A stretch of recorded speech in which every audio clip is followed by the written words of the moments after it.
The Minnesota Vikings will visit the Washington Redskins on Sunday, November 13th in Week 10 NFL action. The Washington Redskins are 3-point favorites for this Sunday matinee game, and the bettors are heavily favoring them. The Minnesota Vikings have had one problem after another on offense, including the preseason injury to Teddy Bridgewater, then a Week 2 injury to Adrian Peterson, the abrupt leaving of offensive coordinator Norv Turner, before last week's loss to Detroit, and now there are kicking issues. The bye week seems to have hurt the Vikings in a big way. Minnesota started the season 5-0 straight up and against the spread, but the week off hurt the team's momentum, and now they have dropped 3 straight in both columns. All 3 games have gone under the total, in large part because Minnesota has scored an average of 12 points per game.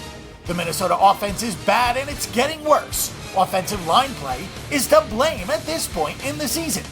There's no semblance of a vertical passing game with Sam Bradford at the helm, and there are no holes for the running backs. Bradford has completed 68.3% of his passes with a 9-to-1 touchdown interception ratio, but he's been sacked 21 times in 7 games.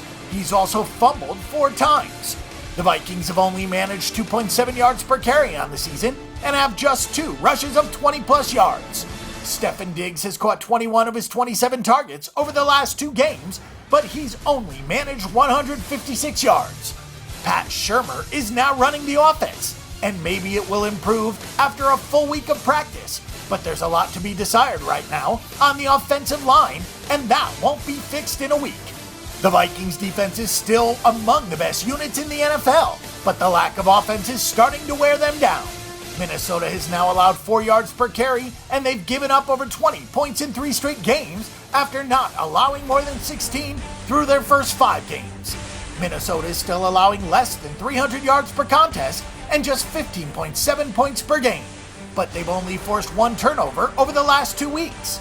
They have to find ways to help out the beleaguered offense, but it seems like opposing teams may be finding ways to adjust. This is Minnesota's 3rd road game in 4 weeks, and that includes a short week of prep last week following the Monday Night Football game. The Washington Redskins are coming off a much-needed bye week following a game in London. Washington tied that game against Cincinnati as 3-point underdogs, so they are 4-3-1 straight up, but 5-3 against the number. Washington has won against the spread loss in its last 6 games. The bye week was not kind to Washington, though, as the Giants and the Cowboys both won. So Washington now sits in 3rd place, 2.5 games in back of Dallas. Kirk Cousins has been putting up a lot of yardage, but not a lot of production. The Redskins quarterback has thrown for 295 yards per game on a 67% pass rate, but he only has 12 touchdowns against 7 interceptions through 8 games. The Redskins only have 17 offensive touchdowns as a team this season. Matt Jones missed the game in London with an injury, but he should be back to tandem with Chris Thompson. Both guys have averaged 4.6 yards per carry. Washington has several wide receivers and tight ends capable of catching passes, but the team has failed in the red zone.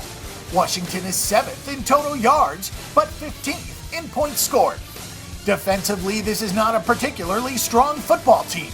The Redskins have allowed 4.9 yards per carry against the run, which ranks 31st in the NFL, and opposing quarterbacks have completed 66% of their passes, which is the 5th worst mark in the league. Somehow Washington has only allowed 8 passing touchdowns, despite a lot of completions against. They have, however, given up 12 rushing touchdowns. Since the Vikings have no running game and Washington has done a decent job in getting to the quarterback, it will be very interesting to see how the coaching chess match goes in this game. The Vikings were a couple of Blair Walsh kicks away from winning in regulation against the Lions, so the perception of this team may be a little excessive, but it's clear that they are not a great football team right now. Mike Zimmer told the media after the loss to the Lions that he wishes he would have rushed the passer more. Expect a more aggressive Vikings team this week against the Redskins, and one that should be improved on offense after a full week of practice with Pat Shurmur as the offensive coordinator. This is definitely a contrarian play, but the Redskins have a lot of holes that have been covered up by some very fortunate bounces and outcomes. Our pick and prediction is for the Minnesota Vikings at +3. For our pick and prediction on this game and every other game this week, and a wealth of free stats and information, check out bangthebook.com.